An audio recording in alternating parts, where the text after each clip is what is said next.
chão. Não faço compra, sou criança, minha mãe compra pra mim. Não tenho puto no bolso, mas tenho dano a mim.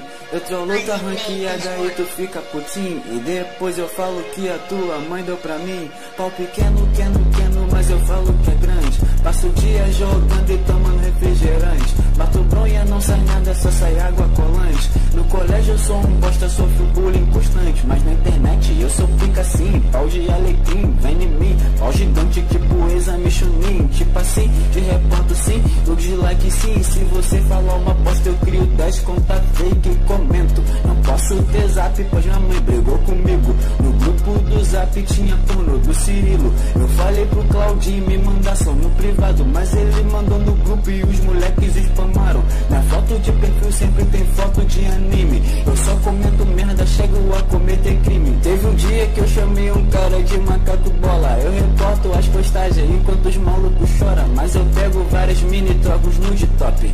5 web namorada, mano, é só pros fortes. Nenhuma delas tem piroca, mano, não me foge. Eu não sou corno, mas tem dia que elas não respondem.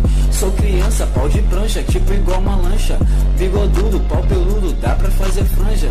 Mando foto da piroca e as mina manja. Só baixei foto do Google, foda-se, elas gostam.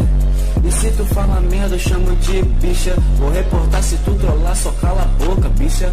Tá forçado, tá sem graça, reportado, bicha. Se fala mal do Bolsonaro, eu te reporto. Bicha é brabo, mano, eu sou demais no computador, mas não me zoa na escola. Eu te peço, por favor, teve um garoto lá na escola que uma vez me espancou.